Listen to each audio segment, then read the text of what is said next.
패배 프레스 컨퍼런스 및 뭐 마이크로원 그리고 뭐 PK 논란 등을 말씀드리기 앞서서 오라일리가 무려 스카이 스포츠랑 단독으로 인터뷰를 했습니다. 경기 전날에. 이래서 이제 인터뷰 내용을 이제 쭉 한번 영상을 봤는데 약간 뭉클하더라고. 어릴 때는 이제 어머니가 혼자서 이제 오라일리를 키워왔다라는 거는 익히 알려져 있는 사실이죠. 물론 지금은 이제 재혼한 상태라서 새아버지와 그리고 이제 뭐 누나인지 여동생인지 모르겠지만 어쨌든 여자 형제랑 이제 그 네 가족이서 지금 같이 지내고 있는 걸로 알려져 있기는 합니다만은 어쨌든지 간에 어머니가 좋은 이야기들 되게 많이 해줬었던 것 같아요. 일화들을 설명해주는 내용들만 보더라도요. 이를테면은 이번에는 그렇게 이야기를 하더라고. 오라일리가 성공해야만 하는 이유. 나름대로 오라일리가 풀어서 설명을 하는데 참고로 오라일리는 인터뷰를 잘하는 선수는 아닙니다. 근데 어쨌든지 간에 성공해야만 하는 이유가 뭐냐면은 오라일리의 어머니는 항상 너의 성공이 나의 성공이다. 따라서 네가 성공하는 만큼 내가 성공하는 것이기 때문에 최대한 많이 성공을 해라. 라고 이렇게 이야기를 해줬대요. 지금 현재에 안주하지 않고 계속해서 노력을 해나가는 이유. 나 자신을 믿고 계속해서 노력을 해나가는 이유 또한 어머니를 성공시키기 위해서 하는 거다. 라는 식으로 이야기를 하더라고. 참 그 명언들이 많습니다. 오라일리 어머니가 오라일리에게 해줬었던 말들 뭐 거의 뭐 책으로 써도 될 정도로 굉장히 좋은 이야기들이 많은데 이번에도 하나 알 수가 있었다. 라는 거고, 그리고 그 문자 메시지를 보낸다고 해요. 뭐 단톡방 같은 거겠지. 선수들 특히나 이제 베실바랑 후뱅 디아스가 이제 짤막하게라도 메시지를 이렇게 보내준대요. 팀 분위기가 안 좋을 때, 이기지 못했을 때, 이제 요럴 때 우리 그래도 하나로 똘똘 뭉쳐서 다시 한번 열심히 해보자 라는 메시지를 이렇게 보내준대요. 거기에 또 자극을 받아서 이제 더욱더 열심히 노력을 하게 되고 본인이 성장할 수 있었던 이유에 대해서 이제 이런 짤막하게라도 코멘트를 해주는데 뭉클하더라고. 역시 지금 현재 베실바가 주장 노릇을 매우 잘해주고 있구나. 그리고 후뱅도 역시나 리더의 자질이 충분한 출중한 선수이구나 라는 걸 또 우리가 유추해볼 수 있는 그런 시간들이었던 것 같아요. 자, 그리고 이제 그 PK 논란이 있습니다. 이 홀란드가 이제 골키퍼에게 방해를 받았었던 장면이죠. 이 부분에 대해서 이제 PK를 줬어야만 했냐 아니냐 의견이 분분한 상황이기도 하고 해설위원들끼리도 약간의 이제 견해 차이는 있었던 것 같기는 해요. 해당 경기를 맡았었던 주심 같은 경우에는 VAR을 통해서 이제 확인을 한 번 더 했었지만은 이거는 이제 PK를 줄 정도는 아니다라고 판단을 하고 이제 경기를 그냥 진행을 시켰죠. 이에 대해서 마이크로원이 코멘트를 했는데 이렇게 이야기를 합니다. 홀란드는 키퍼와의 접촉으로 넘어졌으며 포레스트는 주심에게 고마워해야 할 정도로 아무 일 없이 넘어갔다. 다른 경기였다면 그건 파울로 선언이 되었을 것이기 때문이다. 홀란드의 오른발을 부자연스럽게 만들었기 때문에 그 장면은 의심의 여지가 없다고 생각한다. 그는 크게 부딪히지 않기 위해 뛰어오르며 굴렀기 때문에 그건 다이빙이 아니라 정상적인 장면으로 해석해야 한다. 그걸 이유로, 그러니까 다이빙이라는 이유로 페널티를 주지 않았던 것 같은데 그 이유가 일리 있어 보이지는 않는다. 그건 이견의 여지 없이 페널티를 줬어야만 했다. 골키퍼는 무슨 일이 있어도 선수의 다리를 건드려서는 안 된다 라고 이야기를 했습니다. 그리고 경기 후에 베실바 같은 경우에도 그렇게 코멘트를 했었죠. 물론 100% PK를 줬어야만 하는 상황이었다 까지는 아니에요. 그러니까 이거는 약간 의견이 분분한, 줬어도 됐고 안 줬어도 됐다 정도로 이제 의견이 갈리는, 주심의 재량에 맡기는 정도의 수위였던 것 같기는 한데, 베실바도 이제 TNT와 인터뷰에서 그렇게 이야기를 하죠. 이번 시즌은 유독 50대 50 상황에서 맨시티에게 유리한 판정은 받지 못하는 것 같다. 참 희한한 일이다. 내 생각에는 그거는 PK를 줬어도 됐었던 것 같다 라는 식으로 이제 언급하기도 했어요. 저는 일단 개인적으로는 그 입중계를 하면서 말씀드렸다시피 볼의 궤적이 좀 많이 벗어나 있는 상태였기 때문에 방해를 받지 않았어도 사실은 이제 득점을 성공시키지 못했을 가능성이 좀 더 높지 않았을까? 라고 이제 대충 이야기하고 넘어가긴 했었는데 이게 이렇게까지 이제 사람들이 코멘트를 할 줄은 몰랐네요.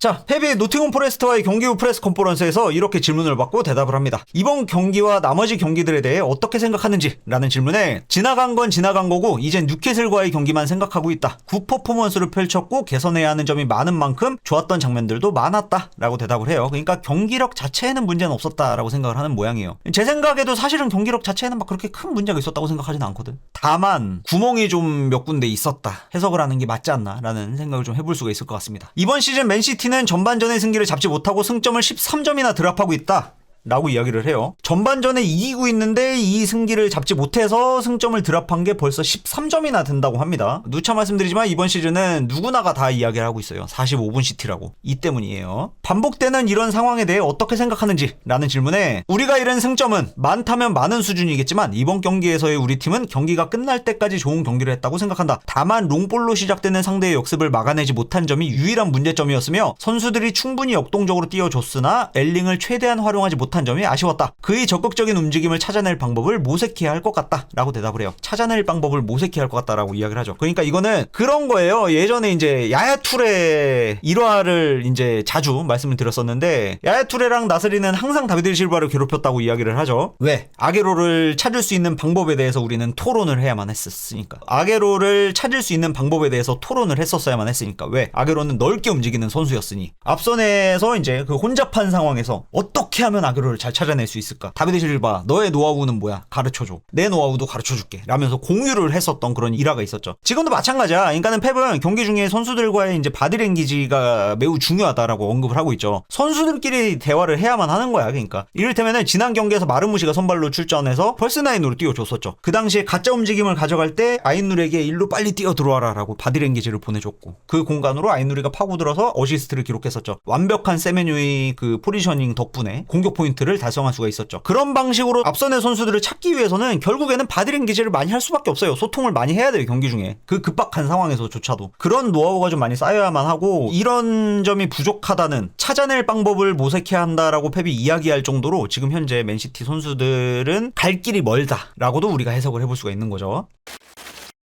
홀란드에게 가해진 행동은 VAR로도 확인을 했지만 페널티 판정을 받아내진 못했다. 이에 대해 어떻게 생각하는지? 라는 질문에, 이에 대한 내 의견은, 그러니까는 심판의 판정에 대한 내 의견은 몇 주 전에 차고 넘치게 이야기했기에 더 이상 할 말은 없다. 그냥 이런 논란이 생기지 않도록 우리가 더 잘했어야만 했다고 생각한다. 판정에 의존해서는 안 된다고 느꼈다. 라고 대답을 해요. 다 필요 없고 우리 진짜 우승으로 증명하자. 이 이야기는 지금 몇 차례 이제 했었죠. 최근에. 다 필요 없고 우리는 그냥 우리 것만 잘하자. 우승으로 증명하자. 우승하지 못하면 우리 진짜 얼마나 억울하겠냐. 진짜 우승으로 증명하자. 뭐 같은 결이다라고 생각하시면 됩니다. 시즌 후반기에 강등권 경쟁을 하는 팀들을 상대할 때 그들의 간절함이 경기 차이를 만들어낸다고 생각하는지? 라는 질문에, 아니 그들도 간절할 수 있겠지만 우리도 우리 나름대로 간절하고 치열하게 경기를 준비하고 뛰어서 그것 때문에 차이를 만든 건 아니야. 그냥 우리는 운이 좋지 않았을 뿐이야. 라고 대답을 해요. 마지막 상황에서 골이 들어갈 거라고 생각했는지? 라는 질문에 되게 귀엽게 봐. 애였거든. 뭔가 수습기자였나봐. 목소리 자체가 젊었다라기보다는 되게 어린 목소리였어. 어린애 목소리가 말을 계속 떠듬으면서 질문을 해. 마지막 상황에서 혹시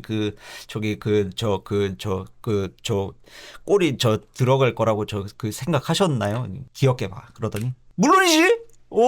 활짝 웃으면서 유일하게 웃는 순간이었어요. 걔도 넣고 싶었을 거고, 엘링도 넣고 싶어하고, 세메뇨도 넣고 싶어하고, 우리 선수들은 다들 골을 넣고 싶어해. 대답이 됐겠어? 만족스러워? 라고 이야기를 해요. 이번 라운드는 시즌의 아주 중요한 변곡점이 될 것이라고들 생각했다. 선수들 또한 이번 경기 종료 직후 매우 실망한 표정을 보여줬는데 그들에게 어떤 말을 해주었는지? 라는 질문에, 경기 종료 후에 선수들에게 잔소리를 할 때가 있고 그렇지 않을 때가 있는데 오늘은 다음 경기를 준비해야 하기 때문에 따로 하지 않았다. 라고 대답하면서 프레스 컨퍼런스를 마무리합니다.